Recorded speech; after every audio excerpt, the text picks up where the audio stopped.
강원도 삼척시.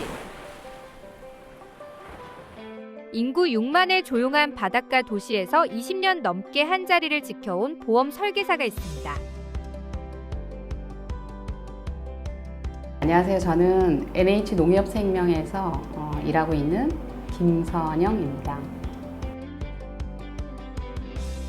김선영 소장은 2000년부터 보험 설계 업무를 시작해 5년 연속 보험왕에 오르며 무려 2,000명의 고객을 관리하고 있습니다. 제가 선영 소장을 알게 된 지는 거의 한 20년 정도 넘었겠구나. 근데 그때나 지금이나 똑같아요. 변함이 없어.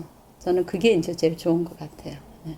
항상 이제 제가 궁금해했던 거를 항상 이제 친절히 잘 가르쳐주고 잘 모르는 거 상담하면은 항상 최선을 다해서 상담해 주시고 한 게 이제 저 고객으로서 참 고맙죠. 전에 다른 보험도 조금 났었는데 그거는 좀 이렇게 물어보기가 불편하더라고요. 선영 소장님 같은 경우는 아무 때나 전화로 물어봐도 항상 이제 성실하게 상냥하게 답변을 주시고 그러다 보니까 이제 문턱이 좀 많이 낮아졌죠. 지역이 삼척이다 보니까 보험사가 별로 없어요. 그러니까 보험사가 생명 한 두세 개, 손해 한 세네 개 이 정도로 보험사가 없다 보니까 여기에 없는 보험사에 가입하신 고객들이 꽤 많아요. 그러면은 그 고객들이 만기가 되거나 아니면 보험금 청구를 할 때 이렇게 할 수가 없어요. 특히나 젊은 사람들은 핸드폰으로 다 하지만 좀 노령층들은 그게 너무너무 힘들어요. 그래서 그 부분을 여기 오면 전 보험사, 모든 보험사 보험금 청구 다 해드리고 그다음에 보험금 만기 지급된 만기 같은 것도 저희가 핸드폰으로 해서 다 처리할 수 있게끔 보험뿐만 아니라 은행 업무도 요즘 핸드폰으로 다 되잖아요. 그다음에 증권 업무, 모든 업무가 여기에 오면 모든 걸 다 해결할 수 있는 그런 데로 만들려고 제가 노력하고 있거든요. 그래서 그런 업무들을 다 도와줌으로써 오시면 모든 게 다 해결된다 이런 생각으로 일하고 있습니다. 보험이라는 게 여기 서울은 어떨지 모르지만 시골은 자꾸 뭘 해줘야 고객이 이제 소장님 봐서 뭘 해줘야 되는데 내가 뭐 하나 가입해야 되는데 이런 말씀을 많이 하시더라고요. 저희 생각이랑 완전히 그게 틀리기 때문에 이거는 뭘 해주는 게 아닌데 본인이 필요한 걸 하는 건데 왜 자꾸 해준다 그러지? 그런 의미에서 이걸 붙여놓으면 고객들이 이걸 보시고 그런 쪽으로 흘러가지 않게끔 상담을 할 때 친하니까 뭔가를 하나 해주고 가야겠다라는 마음으로 그런 쪽으로 이제 상담이 흘러가지 않게 하기 위해서 미리 이제 어떻게 보면 붙여놓은 거예요.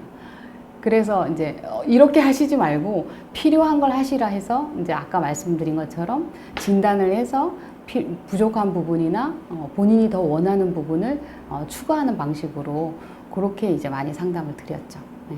코로나 시절에 택시 운전을 하셨던 분인데 택시가 정말 너무너무 안 되던 시절이었어요. 그때 사람들이 다니지도 않고.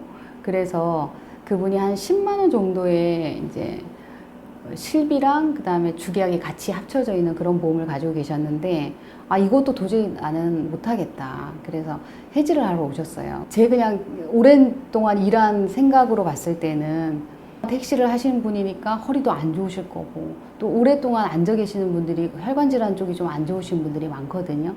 그래서 다른 건 몰라도 실비는 꼭 가지고 있었으면 좋겠다 싶어서 정말 설득과 계속 설득을 해서 한 48,000원인가 9,000원으로 줄여서 실비만 가져가는 정도로 이제 그걸 살려놨거든요. 근데 진짜 마침 딱 2주 후에, 아니 2달 후에 허리 수술 정말 크게 하셨어요. 병원비 안 그래도 택시도 안 되셔서 생활비도 없을 상황에서 지금 병원을 가셔서 병원비가 엄청 많이 나오셨거든요. 근데 그걸 감당을 못 하잖아요. 그 실비를 살려놔서 그걸 다 감당하실 수 있었었거든요. 그래서 정말 막 울면서 전화를 하셨더라고요. 이거 없었으면 나는 수술도 못했다 이러면서. 네, 그런 이제 분들이 피드백을 그렇게 또 해주시니까 그분이 가장 기억이 많이 남더라고요. 김선영 소장이 만들어가는 신뢰의 여정에 한 명의 동반자가 더해졌습니다. 바로 김선영 소장의 아들이자 NH농협생명 첫 모자 설계사 기록을 쓴 심승한 씨입니다. 호텔에서 1년 6개월 정도 일을 했었는데 이제 1년 정도 일을 하다 보니까 호텔 일이 손에 어느 정도 있더라고요. 그러면서 이제 보이는 것들이 있었는데 내가 아무리 남보다 더 많이 노력을 해도 같은 급여를 받거나 저보다 더 나은 급여를 받는다는 게 너무 속상한 거예요. 저는 제가 한 만큼 벌고 싶었거든요.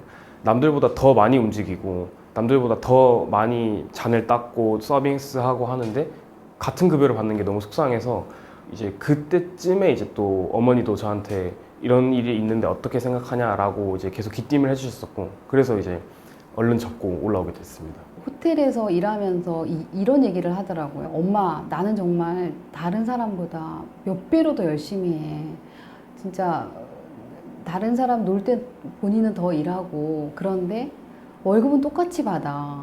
그래서 자기 그게 너무 불만이라는 거예요. 그럼 너는 엄마 일 해야 되는데? 그러니까 그 관심을 갖더라고요. 이거는 내가 정말 열심히 일한 만큼 나와. 끝이 없어. 앞이 없어. 위로는 정말 뚫려 있어. 내가 얼마든지 열심히 일하면 만큼 나오는데 너가 딱 원하는 게 그거네. 그러면 이쪽 일을 한번 관심을 가져봐 해서 이제 좀 자격증 같은 것도 공부하라 그러고 내려와서 엄마랑 이쪽 일을 같이 하자. 엄마는 20년 넘게 일했지만 이 일이 너무 보람 있고 너무 가치 있는 일이고 그리고 또 삶도 충분히 풍요롭고 또 내 자기 발전을 정말 끊임없이 해야 되는 이 일은 나는 정말 너도 했으면 좋겠다. 그렇게 해서 이제 데리고 왔죠. 지금은 모르겠어요. 만족을 하는지. 처음엔 쉽지 않았던 일. 하지만 늘 곁에서 지켜본 어머니의 진심과 노력을 누구보다 잘 알기에 승한 씨 역시 같은 길을 선택했습니다. 영업 잘하는 사람들은 나사 하나씩 빠져 있대요. 저는 그렇게 들었거든요. 집에서는 엄청 어머니가 뚝딱대요. 물론 집안일이나 그런 건 다 잘하시지만 가끔 뭐 물건도 잘 잃어버리시고 하시는 경우도 있는데 영업하셨다 고객 만났다고 하면 눈빛이 달라지니까 그런 것에서 좀 많이 신기함을 느꼈던 것 같아요. 저 사람이 이렇게 일터에서 이렇게 변하는구나 그런 것을 좀 많이 느꼈던 것 같습니다. 한 80점? 많이 도와주시니까 그래도 80점. 20점은 저를 이제 운전기사로 고용하거든요. 거의 이제 운전을 너무 많이 시켜서 그것도 어떻게 보면 업무의 연장선이니까 네, 저를 운전기사로 생각하시는 게 아닌가 네. 그렇게 생각해서 20점 빼겠습니다. 서운해할 수 있으니까 55점 정도? 너무 짜신가요? 지금은 마음에 안 들죠. 아니 뭐 자식이랑 일한다는 건 뭐 해보신 분들은 아실 거예요. 성이 안 차죠. 뭔가 이렇게 했으면 좋겠는데 속도가 있잖아요. 그러니까 제 속도랑 아들의 속도는 틀리잖아요. 그리고 쟤는 MZ세대고 저는 이제 아니니까 그 MZ세대는 MZ세대가 생각하는 게 또 틀리잖아요. 그러니까 속도도 틀리고 생각도 틀려요. 그래서 왜 저렇게 하지? 이럴 때가 굉장히 많아요. 자, 본인 속도에 맞추려고 제가 노력을 해야 돼요. 그러니까 저는 지켜보는 게 제 몫이라고 생각을 해요.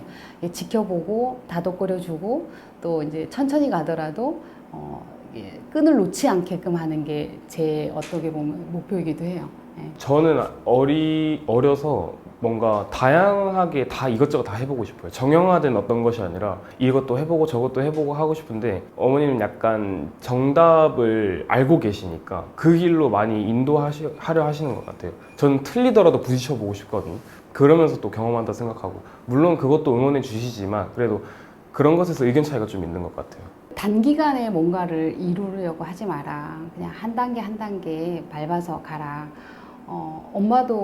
엄마는 예전에 너보다 더 못했다. 지금 잘하고 있다. 뭐 이게 원래 이렇게 칭찬을 잘한 스타일은 자주 하는 스타일은 아니지만 가끔 이런 아들이 이런 생각을 할 것 같아요. 내가 지금 여기서 뭐 하고 있는 건가? 이런 생각도 할 수 있을 것 같은데 물방울이 정말 떨어져서 바위를 뚫듯이 그런 게 조금씩 하다 보면 이 일은 반드시 성장하는 게 있거든요. 근데 단기간은 그게 보이지 않거든요. 그래서 그런 거를 잘 견뎌줬으면 하는 마음이 있습니다. 많이 만나보고 많이 배워야지 너가 잘할 수 있다. 많이 부딪히고 깨져봐야 된다. 오히려 등을 떠밀어요. 절벽에다 등을 떠밀고 이제 너가 그렇게 경험을 해봐야 정신을 차리니까 경험을 해봐라. 그렇게 많이 조언해 주시는 것 같아요. 최소한의 도움만 주시고 너가 이럴 땐 이렇게 하는 게 어떨까? 오히려 이렇게 해가 아니라 뭐 이제 뭐 먹이를 떠먹여주기보단 먹이를 잡는 방법을 알려주시는 것 같아요. 가장 큰 스승은 늘 곁에 있는 어머니였고 가장 큰 자랑은 함께 신뢰를 지켜가는 이 길 위에 두 모자가 나란히 서 있다는 사실입니다. 그런 김선영 소장에게는 새로운 목표가 생겼다고 합니다. 앞으로의 목표는 나와 나의 고객의 이제 은퇴에 대해서 서로 고민을 하는 거예요. 네, 저의 은퇴, 고객의 은퇴 저는 같다고 보거든요. 왜냐하면 고객과 같이 늙어가고 결국은 이제 그럴 거니까.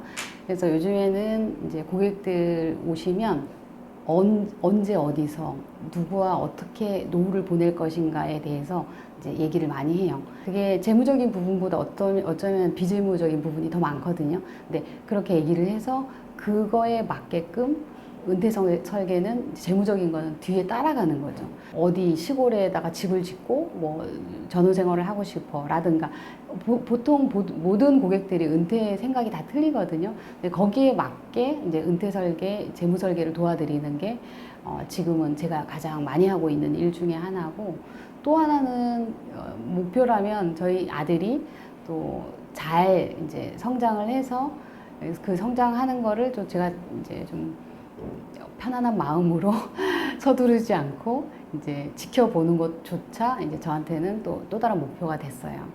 그리고 지금 이제 일을 하고 있는 어떠면 후배들한테 하고 싶은 말은, 고객을 돕는다는 생각으로 정말 장기적인 관점에서 고객을 내가 도움을 주는 생각으로 계속 오랫동안 하다 보면 그 결과는 반드시 오고 고객이 더 잘 알아요. 그런 알아봐 주더라. 그 진심을 반드시 알아보거든요. 그러면 당장 뭐 3년, 5년 정도는 성과가 없더라도 장기적으로 보면 그 진심을 알아주기 때문에 그런 마음으로 좀 오랫동안, 그냥 잠깐 하고 말고 몇 년 하고 말고 이러지 말고 오랫동안 일하셨으면 하는 바람이 있습니다.